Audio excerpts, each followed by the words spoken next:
Shalom saudaraku yang terkasih dalam nama Tuhan Yesus. Puji dan syukur kita panjatkan hadirat Tuhan karena kita diberikan kekuatan, kesehatan dan perlindungan Tuhan sempurna bagi kita semuanya. Amin.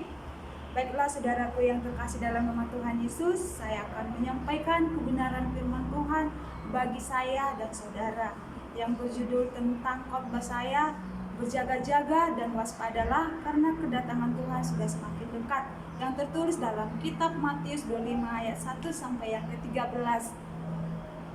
Saudara yang terkasih dalam nama Tuhan Yesus, bagaimana hidup kita berkenan di hati Tuhan dan menjadi seperti 5 gadis yang bijaksana dalam kitab Matius 25 ayat 1 yang 13. Di sini saya akan menceritakan bagaimana kita berkenan di hadapan Tuhan.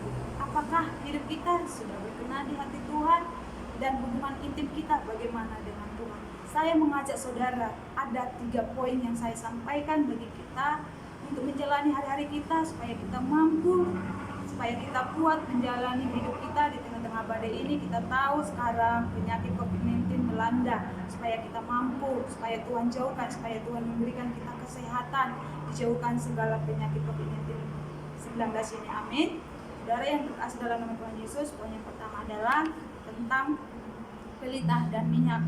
Pelita dan minyak ini tertulis dalam Filipi 2 ayat 12 yang dikatakan di sini, hidup kita menjadi terang dan bercahaya. Artinya kita taat, setia kepada firman Tuhan, mengucap syukur, berdoa, memuji dan menyembah Tuhan. Saudara yang terkasih dalam nama Tuhan Yesus, ketika kita berdoa, memuji, menyembah Tuhan, bahkan mengutamakan Tuhan, maka kehidupan yang kita alami saat ini, bahkan dimanapun kita berada saat ini, adalah semua pencobaan-pencobaan, bahkan jalan-jalan hidup kita tidak mampu ketika kita datang kepada Tuhan, memuji, menyembah, taat kepada Tuhan. Itulah artinya kita taat, tunduk kepada Tuhan. Jangan pernah memakai pikiran kita, keegoisan kita, selalu mengutamakan Tuhan. Amin. Saudaraku yang terkasih dalam Tuhan Yesus, poin yang kedua adalah yang berbunyi tentang berani berkata tidak dosa, yang tertulis dalam Matius 25 ayat yang ke-9.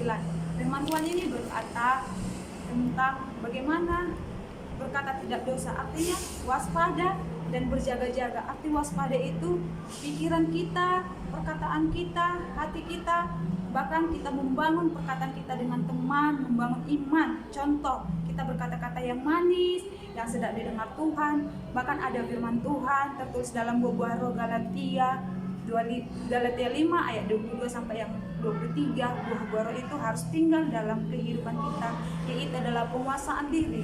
Ketika kita menguasai diri kita mampu, kita bisa berjalan bersama di dalam Tuhan Yesus. Amin, saudaraku. Jadi biarlah kita menjadi berkat ketika kita berani berkata tidak dosa, hubungan intim kita sama Tuhan. Amin. Saudara yang terkasih dalam nama Tuhan Yesus, poin yang ketiga adalah berkata tentang mempelai. Arti mempelai itu adalah berbicara tentang kedatangan Tuhan Yesus. Kedatangan Tuhan Yesus, kerajaan surga.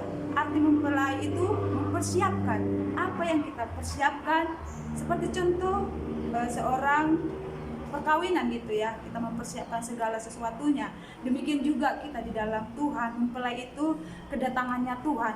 Hati kita, pikiran kita, bahkan semuanya langkah hidup kita, cara bicara kita, bahkan cara semua yang ada dalam keadaan kita. Namun Tuhan mengajarkan dalam di sini dalam Matius 25 ayat 10, supaya hati kita berjaga-jaga dan berwaspada, supaya kita tidak tergoda oleh dunia ini, muslihat iblis ini, supaya dijauhkan dalam Tuhan. Amin, saudaraku. Saudara yang terkasih dalam Tuhan Yesus, 3 poin ini saya sampaikan di dalam kehidupan kita, dalam menjadi kekuatan, kesehatan, supaya kita mampu menjalani hidup kita di hari-hari di tengah sungkar ini, bahkan pencobaan-pencobaan di tengah-tengah badai ini. Amin, saudaraku. Demikian firman Tuhan yang saya sampaikan bagi kita semuanya. Jika ada kata-kata yang salah, mohon maaf dan dimaklumi. Salam sehat, salam sejahtera bagi kita. Tuhan Yesus memberkati. Shalom.